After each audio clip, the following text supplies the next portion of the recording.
अस्सलाम वालेकुम। Programme news night के साथ मैं हूं सदफ यासी। तो हम बात करेंगे महंगाई के हवाले से, जो कि दिन ब दिन बढ़ती ही जा रही है। अगर हम किसी भी चीज़ के रेट की बात करें तो वो दिन ब दिन डबल हो रहे हैं।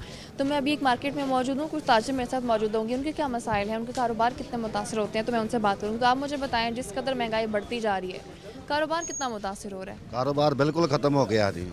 बिल्कुल कारोबार नहीं है। मज़दूर के पास पैसे नहीं है, मज़दूर मार्केट में आता नहीं है। ज़िमींदार के पास पैसे नहीं है, ज़िमींदार आता नहीं है मार्केट में तो उल्लू बोल रहे हैं। अब वज़ीर-ए-आज़म साहब हमें कहते हैं जी मुर्गियां रख लें। मुर्गियां के साथ तो हमारा गुजारा नहीं होता।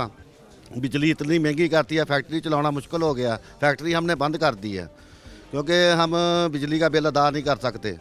गवर्नमेंट हमारे साथ जुल्म कर रही है। पहली हुकूमतें भी तो थी, वो भी निज़ाम तो मुल्क का चलता था, अच्छा खासा चलता था। इतना बहरान पहले कभी नहीं देखा। तो आप ये कहते हैं पिछली हुकूमतें बेहतर थी इस हुकूमत? पिछली हुकूमतें बहुत बेहतर थी। मियां नवाज शरीफ की हुकूमत बहुत बेहतर थी, पीछे मुशर्रफ की हुकूमत बहुत बेहतर थी। ये तो हमें इसको तो पता ही नहीं है हुकूमत कैसे कर दी है। तब महंगाई नहीं होती? हाँ जी, तब महंगाई नहीं होती थी? महंगाई इतनी नहीं होती थी। महंगाई होती थी 2-4 रुपये बस। इतनी महंगाई नहीं होती थी। मार्केट में बहुत गाहक था। तो अब हमारा बिल आता था 50,000 रुपया, तो 3 लाख रुपये पर हो गया बिल। तो हमने फैक्ट्री जड़ी है वो ताला लगा दिया, बंद कर दी है। तो आगे आने वाले टाइम में क्या लगता है, ये महंगाई मज़ीद ज़्यादा होगी? देखो जी, ये इमरान खान हमारे मुल्क में रहे तो ऐसा ही होगा। अगर इमरान खान चले जाएं, कोई अच्छा आदमी आ जाए तो बेहतर हालात हो जाएंगे। इमरान खान के बस की बात नहीं है। आपको भी ये लगता है कि अगर वज़ीर आज़म साहब चले जाते हैं तो हालात बेहतर हो जाएंगे? उम्मीद है इंशाल्लाह हो जाएगा। मैं तो खुद एक छोटा सा ताजर हूँ। हम खुद बहुत डिस्टर्ब हुए हैं, यानी दुकान का किराया भी नहीं दे सकते। यानी कारोबार इतना डिस्टर्ब है कि कई बार तो कस्टमर आता ही नहीं है। महंगाई बहुत ज़्यादा है। नवाज शरीफ के दौर में महंगाई थी, ये नहीं थी, इतनी नहीं थी जितनी इसने कर दी है। इसने एक्स्ट्रा ज़्यादा कर दी है। कारोबार ख़त्म हो गए हमारे। तो क्या लगता है कि क्यों दिन ब दिन महंगाई ख़त्म होती जा रही है? क्या आवाम की परेशानियां नज़र नहीं आ रही हैं? परेशानियाँ बहुत ज़्यादा हैं। बिजली के नहीं दिए जा रहे, घरों के नहीं दिए जा रहे, सब डिस्टर्ब हैं। मजदूर तबका बिल्कुल ख़त्म हो गया है, परेशान है। लो तबका जो है ख़त्म है। अमीर को अमीर कर दिया, गरीब से गरीब तर कर दिया है। तो हुकूमत जो है, हुकूमती नुमाइंदे जो हैं, उनके नज़दीक तो कहते हैं कि कोई महंगाई नहीं है, आवाम बड़ी तसल्ली में खुश है। वो सियासी बातें हैं सारी, वो सियासत के हिसाब से। ऐसे दुनिया में इधर आए ना मार्केट में, उनको पता चले कि कारोबार के क्या हालात हैं, गरीब आदमी कैसे गुजारा कर रही है, रेडी शाबड़ी वाला कैसे गुजारा कर रहा है, ये दुकानदार कैसे गुजारा कर रहे हैं। आने वाले वक्तों में इस हुकूमत को दोबारा देखते हैं? नहीं, मुझे नहीं नज़र आ रहा। ये उसने कुछ काम ही नहीं किया, कुछ भी नहीं किया। ये कुछ है ही नहीं। कोई नज़र क्या किया है इस मुल्क में? कुछ महंगाई की है बस। पॉलिसीज़ कैसी हैं इस हुकूमत की? कुछ भी नहीं। पॉलिसी क्या है कि को मंसूबा दिया है इन्होंने? कोई किसी किस्म का क्या दिया है? मसलन कोई हमें कोई रिलीफ दिया है? ताजरों को, दुकानदारों को रिलीफ दिया हो? कुछ भी नहीं है। ठीक है, चलो आप मुझे बताएं, इस हुकूमत से मुतमईन है? कोई लोड़ नहीं। नहीं जी, क्योंकि महंगाई बहुत है। इसमें महंगाई ने तो डुबो दिया सन, बिल्कुल ही कम है ही नहीं। मार्केट आइए, मार्केट सारे दुकानदार सारे सुते पे हैं, जिन्हों का बिल 50,000 जो है कि 1.5 ਲੱਖ पौने 2 ਲੱਖ रुपया आ रहा। मजदूरी लभदी पे नहीं, घर के इन्ने हालात खराब ने जिन्होंने कोई हिसाब नहीं है। क्या लगता है हुकूमत तवज्जो क्यों नहीं दे रही? तवज्जो क्यों नहीं दे रहे? जो उन्होंने महंगाई करी जानी है तो फिर गरीब आदमी की करेगा? इधर रोटी नहीं पूरी हो रही, बिल कितों देने हैं? ऐसे ही है, चले डेफिनेटली ऐसे है कि आवाम के लिए मुश्किल है। मुश्किल को हुकूमत समझेगी? बिस्मिल्लाहिर्रहमान। गवर्नमेंट अगर समझेगी तो गवर्नमेंट रहेगी, वरना गवर्नमेंट नहीं रहेगी। क्योंकि एक आदमी आलूमों का काम करता है, उसको 90 लाख रुपए का बिल आ गया, वो कहता मैं फैक्ट्री बंद करने लगा हूँ। काम कैसे चलेगा जब आदमी के पास वसाइल ही नहीं है? गवर्नमेंट तो सब्ज़ बाग ही दिखा रही है। गवर्नमेंट को तो चाहिए कि आवाम की बात सुने, ये मानेंगे तो कायम रहेंगे, वरना ये भी कायम नहीं रहेंगे। गवर्नमेंट के दिखाए गए सब्ज़ बाग अब क्या आवाम को सब्ज़ बाग लगते हैं? नहीं, आवाम तो इतनी परेशान है कि उनकी रात की रोटी पूरी नहीं हो रही। जो सरकारी मुलाजम है उसकी 40,000 तनख्वाह बिल देता है, फीसें देता है, खाने के लिए उसके पास कुछ नहीं। फिर उसको 2 नंबर करप्शन का काम करना पड़ता है। ये गवर्नमेंट करवा रही है करप्शन। अगर सहूलत दें किसी को पैसों की, कारोबार की, तो फिर वो जो 2 नंबर काम करते हैं, करप्शन का काम करते हैं, वो छोड़ देंगे। सहूलियात की जहाँ तक हम बात कर रहे हैं, कोई एक सहूलत ऐसी है जो बहुत अच्छी इस हुकूमत ने आवाम को दे दी हो? जी, सहूलतें तो दी हैं, महंगाई दी है, बेरोज़गारी दी है और इसके अलावा जो है करप्शन दी है। इसके अलावा मैं क्या कहूँ कि क्या नहीं दिया इन्होंने। जो कुछ हो सकता है, जो कुछ आवाम के मुखालफ हो सकता है, वही कुछ दिया है इन्होंने। जो सहूलतें देनी चाहिए थी इन्होंने। आज बेरोज़गारी देखिए इतनी ज़्यादा हो चुकी है कि फैसलाबाद में 50% से ज़्यादा जो है फैक्ट्रियां इस टाइम बंद हैं। चाहे लूम इंडस्ट्री है, चाहे डाइंग इंडस्ट्री है, चाहे साइजिंग इंडस्ट्री है, हर किस्म की इंडस्ट्री 50% से ज़्यादा वो बंद हो चुकी है। क्या वजह है कि पॉलिसी नहीं है। बिजली की कीमतों में इतना इजाफा हो चुका है। देखें 34 रुपये यूनिट आ रहा है और एक नए सिरे से दोबारा जो है कह रहे हैं कि 3 रुपये यूनिट जो है मज़ीद इजाफा कर दिया जाएगा। अगर 3 रुपये यूनिट को मज़ीद इजाफा करते हैं तो इससे मैं कहता हूँ जो रही सही कसर है वो भी निकल जाएगी। जो 50% फैक्ट्रियाँ चल रही हैं वो भी जो हैं बंद हो जाएंगी। अब देखें पीछे जो लूम ऑनर एसोसिएशन है उन्होंने भी चौक घंटा घर में एहतजाज किया। क्या वजह है कि महंगाई का तूफ़ान आ चुका है, क़ुव्वत ख़रीद नहीं है। मार्केटों में देख लें इस वक्त कस्टमर नहीं है। इसके साथ साथ जिस दिन लूम ऑनर ने एहतजाज किया था उस दिन मोबाइल एसोसिएशन ने भी घंटाघर में एहतजाज किया था। उन्होंने भी यही कहा कि हमारा 30,000 रुपये वाला मोबाइल जो है इस वक्त 60,000 रुपये का हो चुका है। गाहक नहीं है, गाहक ख़त्म हो चुका है। क़ुव्वत सख्त इंसान में ख़त्म हो चुकी है। दालें महंगी हैं, चीनी महंगी है, हर चीज़। आटा देख लें, रोटी जो है वो 12 रुपये की मिल रही है, 15 रुपये की मिल रही है। कोई हालात नहीं है इस वक्त किसी किस्म के। क्या समझते हैं, जैसे हम हमेशा से पॉलिसी की बात करते आए हैं, तो अव्वल तो ये कि हुकूमत के 3.5 साल से ज़्यादा का टाइम गुजर चुका है, आगे थोड़ा टाइम रह गया है। गुंजाइश है पॉलिसी में तब्दीली की? अब देखिए इनके जितने भी वो हैं वज़ीर मशीर, जितने भी स्पोक्समैन हैं, वो हर चीज़ डाल रहे हैं कि साबका हुकूमत ने ये कर दिया, साबका हुकूमत ने वो कर दिया। अभी देखें, अभी इन्होंने 3.5 सालों में अभी तक कुछ नहीं किया सिवाय ये कि महंगाई का एक तूफ़ान आ चुका है। इनको चाहिए अगर महंगाई पे कंट्रोल कर लेते तो आवाम इनके साथ शना बशाना खड़ी होती। मगर क्या है कि महंगाई की वजह से आवाम जो है इस वक्त बेजार हो गई है। केपीके में आपने देखा है जिस तरह पीछे इलेक्शन हुआ है वहाँ पर केपीके ने इनको बिल्कुल बुरे तरीके से जो है मुस्तरद कर दिया है। और इसी तरह जो पंजाब में भी होने जा रहे थे बल्दियाती इलेक्शन, उसको भी इन्होंने पोस्टपोन किया। 15 मई को होने थे, वो भी पोस्टपोन कर दिए हैं। क्या वजह है कि उनको नज़र आ रहा है कि इस वक्त जो है कि आवाम जो है परेशान हो चुकी है। तो आपको ये लगता है कि अब ये इलेक्शन होते नज़र नहीं आ रहे क्योंकि हुकूमत को केपीके में इलेक्शन के बाद अपनी कारकर्दगी का अंदाज़ा हो गया? जी बिल्कुल। अगर गवर्नमेंट की फेवर में होते तो उन्होंने तो 1 माह में ही इलेक्शन करवा देने थे। उनको नज़र आ रहा है कि इस वक्त आवाम परेशान है। उनकी तमाम जो है यहाँ पर जो नुमाइंदे हैं उनको पता है हालात का कि आवाम जो है इस वक्त महंगाई की वजह से, बेरोज़गारी की वजह से इतनी परेशान हो चुकी है। देखिए ये गवर्नमेंट ने वादा करके आई थी कि हम इनको जो गरीब आवाम है उनको घर देंगे, नौकरियाँ देंगे। मगर क्या हुआ है कि आवाम से तो घर भी छीन लिए गए हैं, नौकरियां भी ख़त्म हो चुकी हैं।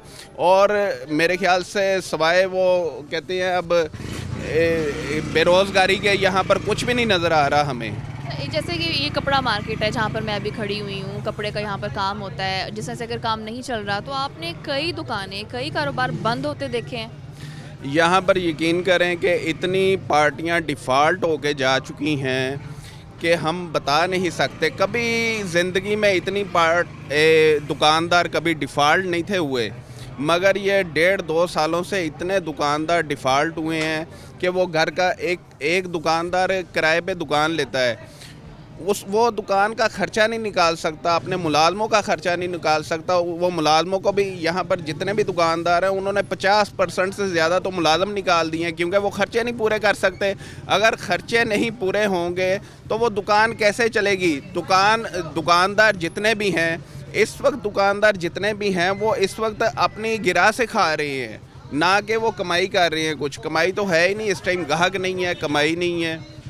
डेफिनेटली ऐसी है कि जब ग्राहक नहीं होंगे कमाई कैसे होगी? जो कारोबार हैं वो बंद होने के करीब पहुंच जाएंगे। तो हुकूमत को नोटिस तो लेना चाहिए, जो कि नहीं ले रही। अभी वक्त है ब्रेक का, साथ रहिए।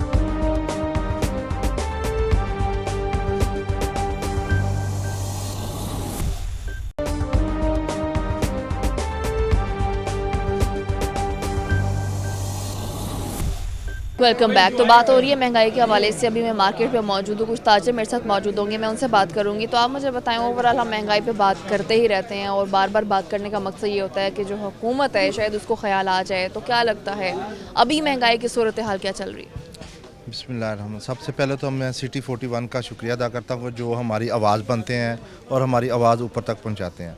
दूसरे नंबर पे आपके सामने ही है, हर दफ़ा हम महंगाई का रोना रो रहे हैं, एहतजाज कर रहे हैं या एक आवाज़ पहुँचा रहे हैं ऊपर। किसी को हमारी इस चीज़ की अभी तक सुनवाई नहीं हुई, ना कोई किसी को इस चीज़ का इल्म हो रहा है। सबको अपनी अपनी पड़ी हुई है। इधर महंगाई से बेचारा गरीब पिसता जा रहा है, मज़दूर पिसता जा रहा है। और दूसरे नंबर पे ऊपर जो बैठे हुए हैं, जो MP हजरात, MNA हजरात, वो सिर्फ अपनी सीटों के पीछे लगे हुए हैं। अपोजिशन को अपनी लड़ाई की पड़ी हुई है, हुकूमत को अपनी पड़ी हुई है। और ये माशाल्लाह इन्होंने मिलजुल के मुल्क को IMF के आगे इन्होंने गिरवी रख दिया हुआ है। उन्होंने सिर्फ मोहताज कर दिया कि हम IMF जो कहेगा हमने वही करना है। तो क्या लगता है कि आगे मज़ीद कितना कर्जा लेने वाला है ये जो हुकूमत है, क्योंकि ऑलरेडी इतने कर्जे ले लेकर सारा जो बोझ है वो आवाम पर ही डाला जा रहा है। जैसे सेल्स टैक्स था 17% बढ़ाया है, तो आगे क्या हालात लगते हैं? आगे हालात मज़ीद तो कह नहीं सकते, लेकिन शिद्दत से ना जो बढ़ते जा रही हैं, महंगाई बढ़नी है। इन्होंने अपने सिर्फ़ और सिर्फ MNA हजरात को या MP हजरात को रिलीफ़ दिया हुआ है, या जो सरकारी मुलाजमीन हैं उनको इन्होंने बिजली में भी रिलीफ़ दिया हुआ है, गैस में भी रिलीफ़ दिया हुआ है, पेट्रोल में भी रिलीफ़ दिया हुआ है।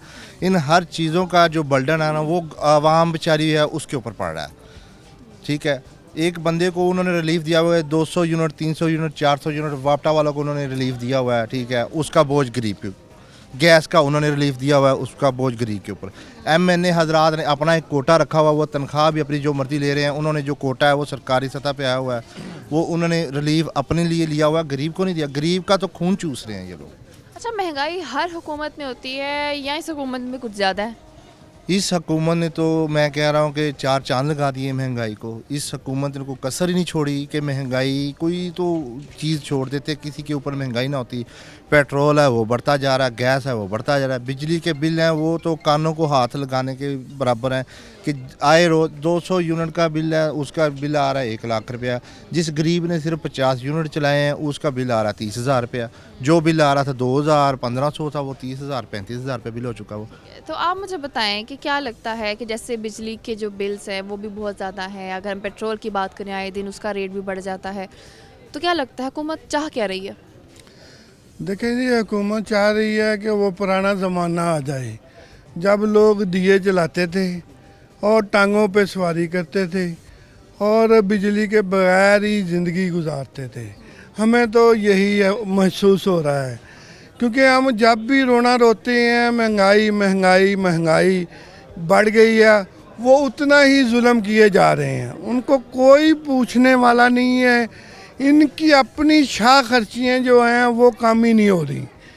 इतनी बढ़ा ली हैं उन्होंने अपनी शाह खर्चियाँ कि एक होटल में जाते हैं चाय पीने के लिए, उसके साथ पूरी फौज जाती है और एक कप चाय का बिल है जो उसका 2 से 3 लाख रुपया बिल बनता है, चाय का बिल।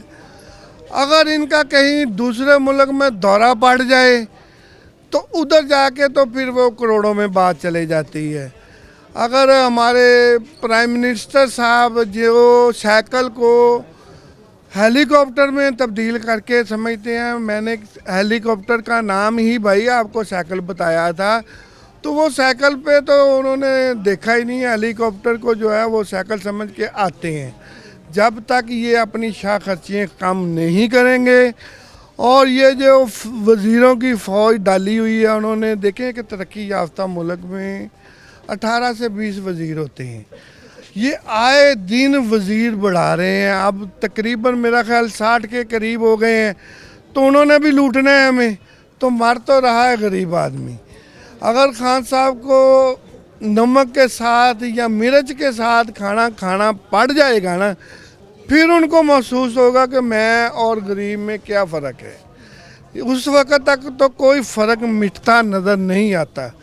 ये आज फिर मतलब उन्होंने बिजली के रेट और पेट्रोल के रेट और गैस के रेट, और इधर एक और भी वजह है कि इधर महंगाई होती थोड़ी है, लेकिन जो आवाम भी है हमारे जैसी, फिर वो भी थोड़ा सा साथ दे देती है, उसकी मजबूरी है क्योंकि उनके खर्चे नहीं पूरे हो रहे। और आ जाके मरता गरीब आदमी ही है जो दिहाड़ीदार है, जिसकी सैलरी में कोई फ़र्क नहीं पड़ा, वो मर गया है बिल्कुल। और वो ऐसे चीख रहा है कि खान साहब ने अपने कानों में तो रुई ठूसी हुई है। उनको तो ना किसी का रोना नज़र आता है, ना वो रात को अपना ही मज़ा करके सोते हैं। रात को हमें सब्ज़ बाग दिखाते हैं, सुबह उठ के वो जो सारा सब्ज़ बाग गायब होता है और जंगल ही जंगल नज़र आता है। और इंशाल्लाह मुझे उम्मीद है वैसे भी जैसे ये चल रहे हैं, इनकी जो पॉलिसियाँ हैं, ये जंगल बना के ही छोड़ेंगे क्योंकि गरीब आदमी तो रहेगा ही नहीं। तो आप मुझे बताएं, जहाँ हम रिलीफ की बातें करते हैं, नज़र आता है रिलीफ? जी देखें, रिलीफ की बात हम अगर करें तो इनकी पॉलिसियाँ की तरफ देख लेते हैं कि इन्होंने जो पॉलिसियाँ बनाई थी, सबसे पहले तो इन्होंने कहा कि हम नौकरियाँ देंगे इतनी। उस नौकरियों को देने की बजाय इन्होंने बिजली इतनी महंगी कर दी कि फैसलाबाद में चूँकि टेक्सटाइल सिटी है, 70% वीविंग बंद हो चुकी है, पावर लूम्स बंद हो चुकी हुई है। और उसका मतलब ये है कि एक जो वीविंग फैक्ट्री है उसमें 500, 800, 1000 के राउंड मजदूर होता है जो काम करता है। यानी आधा फैसलाबाद इस वक्त पावर लूम्स बंद हैं सिर्फ इस वजह से कि महंगाई है। अब ये इनकी पॉलिसी हैं, यानी पॉलिसियाँ बना के तो उस पर अमल क्या कर रहे हैं कि गरीब आदमी को मार रहे हैं। अच्छा, उसके बाद बात रहेगी रिलीफ की। देखें, अभी तनवीर भी बात कर रहे थे, हाई साहब से बात कर रहे थे, रिलीफ इन्होंने क्या देना है? क्योंकि ये रिलीफ देना नहीं चाहते, इनके पल्ले कुछ नहीं है। इन्होंने अपना मुल्क IMF को दिया हुआ है, कर्जे लेके कहाँ जाते हैं हमें आज तक यही नहीं पता चला। सिर्फ एक ही बात सुनते आ रहे, जी पुरानी हुकूमत ने इतने कर्जे लिए थे वो हम उतार रहे हैं। और जब पता ये चलता है कि जब से पाकिस्तान बना है इतने कर्जे नहीं लिए जितने ये 3 साल के पीरियड में इन्होंने ले लिए, तो कहाँ गए वो पैसे? इनको कोई पूछने वाला नहीं है। अगर पूछने वाला है तो सिर्फ खान साहब के उन बंदों को पूछने वाला है जिनके अगेंस्ट खान साहब हैं। जबकि जो अवाम जिन ताजरों से ये वादे करके आए थे कि ताजरों को रिलीफ देंगे, एक एलीट क्लास है जिसको रिलीफ मिल रहा है, जिसको कोई मसला नहीं है, वो है सिर्फ एलीट क्लास, और वो है 5 से 10%। जो बाकी 90% अवाम है, आप बिलीव करें, वो पिस गई है। यानी टीवी पे आके ये कह देना कि फैसलाबाद में इस वक्त बहुत ज़्यादा रोज़गार मिल रहा है, ये सब झूठ है। आके जैसे आप प्रैक्टिकली काम कर रहे हैं, अगर कोई ऐसे प्रैक्टिकली करे तो मैं कहता हूँ इनकी आंखें खुल जाए, मगर ये अपनी आंखें खोलना ही नहीं चाहते। ये तो अपनी आंखें बंद ही रखना चाहते हैं। क्यों? इनका तो सर रहा है, इस वक्त काम चल रहा है, पिस रही है तो गरीब आवाम पिस। जैसे आपने भी बात की है कि डेफिनेटली IMF से जो कर्जे लिए जा रहे हैं उसका बोझ ही आवाम पर डल रहा है, और वो यही कह रहे हैं कि पिछली हुकूमतों ने कर्जे लिए थे, हम वही कर्जे उतारे हैं, और वही कर्जे उतारते होते लगता है ये हुकूमत का टाइम भी ख़त्म हो जाएगा। तो क्या लगता है जो नई हुकूमत आएगी वो भी ऐसे ही रोना रोएगी कि जी PTI की हुकूमत इतने कर्जे ले गई है कि अब हम उसे वापस कैसे करें? देखें जी, हमारे सियासतदानों की आप पुरानी हिस्ट्री निकाल के देख लें, जो भी गवर्नमेंट आई है उसने पिछली गवर्नमेंट को ही बुरा भला कहा है। 2-3 साल गुजरते हैं, कोई इस तरह का वो वकुआ कर देते हैं कि 3 से 6 महीने हम उसका रोना रोकते हैं, फिर एक नया ड्रामा करते हैं। यानी 6 महीने के लिए एक ऐसा ड्रामा क्रिएट करते हैं कि जिनसे इनके 6 महीने गुजर जाते हैं, अवाम की तवज्जो महंगाई की तरफ ख़त्म हो जाती है और वो नई तरफ आ जाती है। मगर वो बेचारा क्या करे, अपने घर में क्या लेके जाए, क्या करे कि उसका गुजारा हो? गवर्नमेंट की इस तरफ कोई तवज्जो नहीं है। वो कैसे आएगी हमें नहीं पता।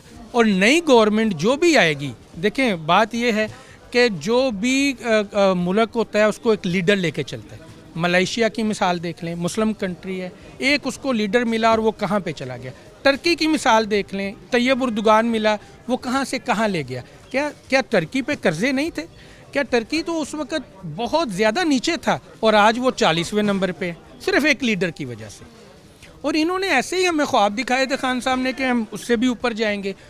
अनफॉर्चुनेटली करप्शन का आप देख लें किस्सा कि जो PTI की गवर्नमेंट में करप्शन ऊपर गई है और बेधड़क होके ले रहे हैं सारे इदारे, आज तक ऐसा हिस्ट्री में नहीं देखा कि इतना कुछ मामला हो जाएगा और कोई पूछने वाला नहीं होगा।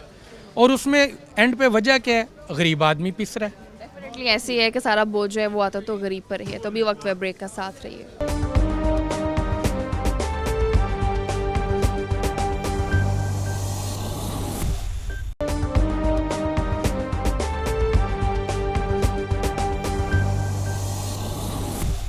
Welcome back. तो कुछ और ताजर मेरे साथ मौजूद है, मैं उनसे बात करूंगी महंगाई के हवाले से। तो आप मुझे बताएं, जिस कदर महंगाई बढ़ती जा रही है, आपको क्या लगता है कि आने वाले टाइम में इस महंगाई पर थोड़ा बहुत कंट्रोल हो सकेगा? जिस तरफ हालात ये जा रहे हैं, हमें नहीं लगता कि कंट्रोल होने वाले हैं। As compare to previous years 25% भी सेल नहीं रह गई। अगर हम अपने क्लाइंट से पूछते हैं कि भाई हमसे कपड़ा क्यों नहीं खरीदते, हम बना रहे हैं, आपके लिए बना रहे हैं, तो वो आगे ये कहते हैं कि महंगाई इतनी बढ़ गई, हम अपने बच्चों के खाना पीना पूरा करें या आपका कपड़ा लें। तो इस वजह से हमें मतलब जिस तरफ ये हालात लेकर जा रहे हैं महंगाई की तरफ, हम मज़ीद मुश्किल में। कुछ समझ आता है कि आखिर ये हालात पैदा क्यों हुए हैं? ये शायद ये एक पॉलिसी थी इनका, एक जो भी इनका इरादा था, हमें इस चीज़ से इल्म नहीं है, क्योंकि पिछले हुक्मरान जितने भी आए हैं उन्होंने ताजरों को और तजारत को फ़रोग दिया। इनको फ़रोग, क्योंकि हमसे बैक बहुत लोग अटैच हैं। अब अगर हम मुतासर होंगे तो ज़ाहिर बात है ये चेन पीछे तक जाएगी। तो इनको ये सोचना चाहिए। जैसे पिछले दिनों लूम्स वाले भी काफ़ी एहतजाज कर रहे थे, उनको भी प्रॉब्लम था, वहाँ पे कपड़ा नहीं बनेगा, आगे कैसे आएगा, बड़ा ये लंबा प्रोसीजर है। ये एहतजाज अब सिर्फ लूम वाले या ताजर तक नहीं रह जाता। जो मज़दूर हमारा पांडी जिसको हम बोलते हैं, जो कपड़ा उठा के सप्लाई करता है, वो भी एहतजाज कर रहा है कि आप हमें माल नहीं दे रहे, हम कहाँ जाए, जो डेली वेजेस पे काम करता है। तो हुकूमत को कोई फ़र्क पड़ेगा लगता है इन सब चीज़ों से? पढ़ना चाहिए, लेकिन शायद वो शो नहीं कर रहे, लेकिन वो अपनी पॉलिसी पे चल रहे और हैं। ये भी समझते हैं कि उनके नज़दीक सब अच्छा की रिपोर्ट ही हमेशा आती है। सब अच्छा की रिपोर्ट सब के दौर में जाती रही है, लेकिन कहीं ना कहीं उनको पता होता है कि क्या हो रहा है, हट धर्मी कर लें या जो भी है। लेकिन एक वक्त आता था कि जब जो लो तबका था, जो हमारे साथ लोग अटैच थे, वो तकलीफ़ में आते तो हम कहते कि चलो यार चुप कर जाओ, ये ले जाओ। इस टाइम हम सरवाइव कर रहे हैं, बका की जंग लड़ रहे हैं कि इज़्ज़त भी बच जाए, नाम भी बच जाए और कारोबार भी बच जाए। डेफिनेटली ऐसे ही है, कारोबार जिसने चलाना है उसको कोई ना कोई तो फ़ायदा होना चाहिए। तो आप मुझे बताएं कि ये जो महंगाई इस कदर बढ़ रही है, जिसको हम आए रोज़ ज़रूर हाईलाइट करते हैं इसलिए कि शायद इस हुकूमत को फ़र्क पड़ जाए, नहीं पड़ रहा, क्या समझते हैं क्यों? असल में इनकी अपनी बद नज़मी, बद इंतज़ामी, नाअहली, ये सारी इसकी वजूहात हैं। पहले भी महंगाई भी होती थी, हुकूमतें सारा कुछ उसको देखती भी थी, कंट्रोल भी करती थी। ये हालात आज के नहीं हैं या इस हुकूमत में ही नहीं हुए हैं, सब हुकूमतों में होते थे। ये इनकी खसूसी तौर पे कोई बद इंतज़ामी है, ये इसका नोटिस नहीं करना चाह रहे। ताजरों के साथ इनका लाइजोन नहीं है, या इनके जहन में ये है कि शायद ताजर हमारा वोटर नहीं था। ये सबसे बड़ी एक जो है ना इनके दिमाग में वो फंसी हुई चीज़ है, इसको निकालना पड़ेगा। हमारे साथ इनका किसी किस्म का, मैं पूरी ज़िम्मेदारी से कह रहा हूँ, राब्ता नहीं है जो होना चाहिए। हमारी बातों को, हमारे मसाइल को, हमारी मुसीबतों को, मसाइल को समझने के लिए हमारे साथ ये बैठेंगे नहीं, तब तक ये मसला हल नहीं होगा। ये किसी जगह पे भी हमें ऑन बोर्ड नहीं लेते, मुतल्लिका स्टेक होल्डर को नहीं लेते। आज क्यों लूम वाला रो रहा है कि सूतर के ऊपर सटा हो रहा है जिससे कपड़ा बनता है?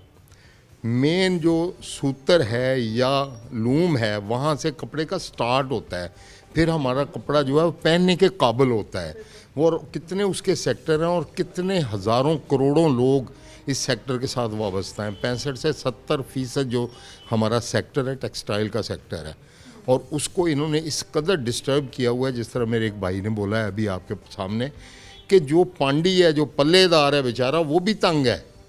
तो जब वो तंग होगा फिर क्या इस मईशत का बनेगा?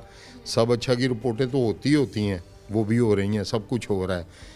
किधर है हमारी 11 से 13 एजेंसियां हैं, वो क्यों नहीं बताती? और अगर वो बताती हैं तो फिर ये क्यों नहीं सुनते? इन्होंने क्यों कान बंद किए हुए हैं? हमारे मसाइल को समझने की कोशिश क्यों नहीं करते? ये सबसे बड़ा क्वेश्चन मार्क है। यहाँ तो सारी दुनिया ख्वार हो रही है, हम तो ताजे लोग बेचारे, न तीनों में न तेरों में इनके नज़दीक। यहाँ कोई इदारा काम नहीं करता है। किसी किस्म का कोई सूबाई महकमा देख लें, कोई फेडरल गवर्नमेंट का महकमा देख लें, अगर कोई थोड़ी ऊंची आवाज़ निकालेगा उसको किसी न किसी महकमे की तरफ से कोई ना कोई नोटिस आ जाएगा। ये इक़्तिदार वाले लोग जितने बैठे हैं ना, मैं कहता होता हूँ अक्सर, साहब इख्तियार लोग और इक़्तिदार लोग जो है ना, वो हमें इस दुनिया के बासी समझते ही नहीं हैं। हम उनके नज़दीक कीड़े मकोड़े हैं, और जबकि सारी की सारी मईशत अल्लाह के फजल व करम से ये लोग हैं जो चलाते हैं, और सारे रफ़ाई इदारे हम चलाते हैं। इस मुल्क को रन हम करते हैं, हम इसको लेके चलते हैं आगे। इनकी तनख्वाहें तक हमारी जेब से जाती हैं। मैं तो हैरान होता हूँ कि जो इस मुल्क को चलाने वाले, जो इस मुल्क को लेके चलने वाले, कमा के देने वाले कमाऊ पूत हैं, जो वो सारे के सारे क्या कर रहे हैं, उनके साथ ये अगर हम ये बात करें कि ओवरऑल चीज़ें कंट्रोल में नहीं आ रही, अगर रिश्वत की बात करें, क्या समझते हैं कि इस हुकूमत में रिश्वत बहुत ज़्यादा हो गई है? रिश्वत जो है वो उसका तो हिसाब ही नहीं रहा, वो कंपैरिजन आप कर ही नहीं सकती। पहले हम रिश्वत पहले भी देते थे, हर दौर में रिश्वत रही है। ये हमारे प्राइम मिनिस्टर साहब ने पिछले दिनों में कहा कि जी ऊपर से हमने रिश्वत ख़त्म कर दी है। भाई मैं ऊपर जाने वाला नहीं हूँ, ऊपर तो अल्लाह ही हमें ले जाएगा तो ले जाएगा। हम तो निचली सतह के लोग हैं, ग्रॉस रूट लेवल के लोग हैं, ज़मीनी लोग हैं हम। हमें रोज़ यहाँ ज़मीन पे लोगों से वास्ता पड़ता है। हमारे लिए क्या आसानी पैदा की है, ना हमें कचहरी थाने के कल्चर से आज़ादी मिली आज तक, ना हमें क्लर्क बादशाह से आज़ादी मिली, ना हमें पटवारी से आज़ादी मिली। हम जहाँ पे जाते थे 500 रुपए की जो हम फ़र्द लेते थे वो आज 5000 की नहीं मिलती हमें।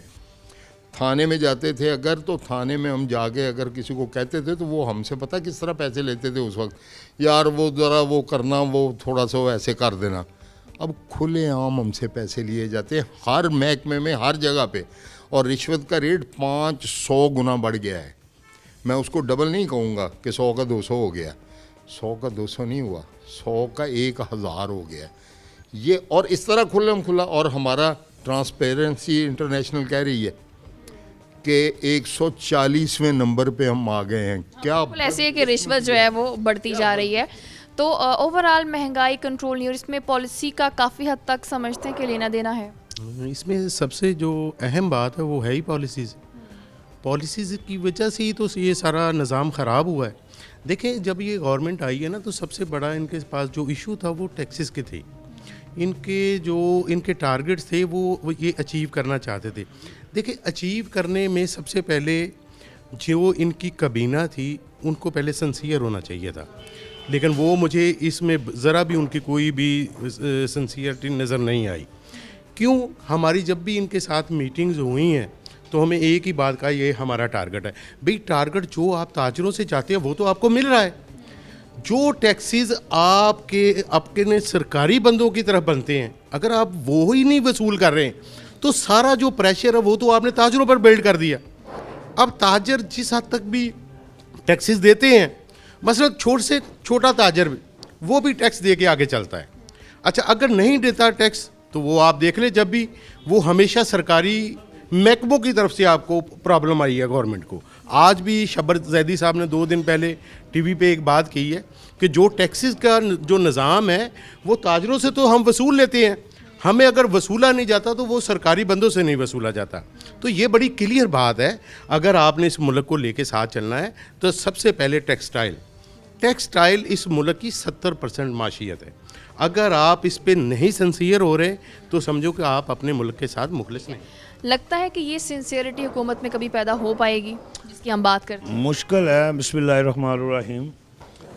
मैं 41 के सदर से ये कहना चाहता हूँ कि जो हमारी गवर्नमेंट है इस वक्त, वो ताजरों के लिए बहुत कुछ नहीं सोच रही कि ताजर कहाँ जा रहे हैं और कैसे पिस रहे हैं। नवाज शरीफ के दौर में 18 रुपये यूनिट बिजली थी तो हम लोगों ने अपने हाथ जो सरों पे रख दिए थे कि 18 रुपये यूनिट हो गया। अब 43 रुपये यूनिट, फी यूनिट 43 रुपये रेट है। कैसे इंडस्ट्री हमारी सर्वाइव करेगी, कैसे माल बनाएंगे? रुई का रेट बहुत ज़्यादा है, धागा मिल नहीं रहा, लूंग वाला कहाँ जाएगा, कैसे काम करेगा? हमारी समझ से बाहर है। तो जाहिर है इससे तो यही साबित होता है कि हम इंडस्ट्री बंद कर दें, अपने घरों में बैठ जाएं। और ऐसे इसमें कोई शक नहीं कि चीज़ें जो हैं वो ख़राब से ख़राब तर होती जा रही हैं। अभी आपको आगे लिए चलते हैं। अभी मेरे साथ मौजूद हैं ब्यूरो चीफ ज़फ़र डोगर साहब, मैं उनसे बात करूंगी। ज़फ़र डोगर साहब, महंगाई का एक ऐसा इशू बन गया है जिस पर हम आए रोज़ अपना एक इशू हाईलाइट करने पर मजबूर हो जाते हैं। वो इसलिए क्योंकि हमारा टॉपिक उठाने का मकसद ये होता है कि शायद इस हुकूमत को थोड़ा सा ख्याल आ जाए, चीज़ें कंट्रोल में आ जाएं, लेकिन कंट्रोल क्या होनी है, चीज़ें आउट ऑफ कंट्रोल होती जा रही हैं। तो मैं आपसे ये जानना चाहूँगी, आखिर वजह क्या समझते हैं कि हुकूमत क्यों इतनी पीछे है इसको कंट्रोल करने में? देखिए, एक तो आप जितनी बार भी प्रोग्राम इस पे करें महंगाई पे, मैं समझता हूँ कम है। जो सूरत हाल इस वक्त है, जिस तरह से लोग सफ़र कर रहे हैं, मुतासर हो रहे हैं महंगाई से, और इतनी बुरी तरह से हो रहे हैं, और ऊपर से बजाय इसके कि इसको हल करने की कोशिशें की जाएं, प्राइम मिनिस्टर आराम से कह देते हैं जी कि महंगाई तो पूरी दुनिया में है। भाई, पूरी दुनिया में जो महंगाई हो रही है, अमेरिका, कनाडा, बरतानिया की, यूरोप की मिसालें देते हैं, तो वहाँ लोगों की कमाई कितनी है ये भी तो देखना है। महंगाई बहुत है तो कमाई भी बहुत है। तो यहाँ तो कमाई नहीं लोगों की कुछ भी, वो तो तनख्वाहें सेम है। तनख्वाहदार तबका तो बहुत ज़्यादा पिस रहा है और दिहाड़ीदार तबका बहुत पिस रहा है। तो यहाँ जिस तरीके से महंगाई इफ़ेक्ट करती है लोगों की ज़िंदगियों को, जिन मुल्कों की आप मिसालें देती हैं वहाँ उस तरह से महंगाई इफ़ेक्ट नहीं करती। महंगाई बढ़ भी जाए तो लोगों को उस तरह से इतना ज़्यादा असरअंदाज नहीं होती। तो ये रिकॉर्ड तोड़ महंगाई, अभी मैं पढ़ रहा था कि पिछले महीने 13% इन्फ्लेशन रेट इस गवर्नमेंट के आने के बाद 8 पॉइंट समथिंग था, तो अब 13 पे पहुंच गया है। 13% महंगाई इन्फ्लेशन रेट। बड़ी आपने अच्छी बात की कि वाकई जितना भी इस टॉपिक को उठाया जाए उतना ही कम है। जब हम हुकूमती नुमाइंदों के पास जाते हैं, उनसे रीज़न्स, डेफिनेटली हमारी कोशिश होती है कि हम रीज़न्स जानें, उनसे रीज़न्स जानने की कोशिश करते हैं तो वो बिल्कुल डिनाई कर देते हैं कि महंगाई तो है ही नहीं, आप कहाँ पर बात कर रहे हैं कि महंगाई है। तो आपके इल्म में भी होगा कि जब हुकूमती नुमाइंदे इस तरह का बयान देते हैं तो क्या लगता है, जानबूझकर कर रहे हैं, उनको नज़र नहीं आ रहा है, या कोई और वजह? देखिए, अगर तो हुकूमती नुमाइंदे महंगाई ना होने की बात करते हैं, फिर तो वो अपने ही प्राइम मिनिस्टर की बात को डिनाई कर रहे हैं। कम से कम प्राइम मिनिस्टर डिनाई नहीं करता, वो ये मानते ज़रूर हैं कि महंगाई है, लेकिन कहते हैं कि आलमी एक इशू है, कोरोना की वजह से आलमी सतह पे महंगाई है। अब भाई होगा, लेकिन अभी आप जो इन्फ्लेशन रेट इतना बढ़ गया है, उसको कंट्रोल करने के लिए, महंगाई को कंट्रोल करने के लिए हंगामी बुनियादों पर हर हुकूमत इक़दामात करती है। आप अपने उन स्टेप्स को बताएं कि मैंने ये स्टेप्स लिए हैं जिसकी वजह से चलें, अब अगर महंगाई है तो आने वाले दिनों में महंगाई कम हो जाएगी। किसी के पास, प्राइम मिनिस्टर समेत किसी के पास इस महंगाई का कोई हल नहीं है। अब लगता यही है कि हमें इस महंगाई के साथ ही जीना पड़ेगा और इसके हल की हमें कोई उम्मीद नज़र नहीं आती। हालात के रहमो करम पर आवाम को अपने आप को छोड़ना पड़ेगा। तो ये बड़ी खौफनाक बात है, क्योंकि लोगों की ज़िंदगियों का मसला है, सर्वाइवल का मसला है। इस तरह से सिस्टम चल ही नहीं सकता। अब 15, 20, 30 हज़ार रुपये जिनकी तनख्वाह है, वो कैसे गुजारा करेंगे? 15 इससे कम भी लेते हैं लोग बेचारे।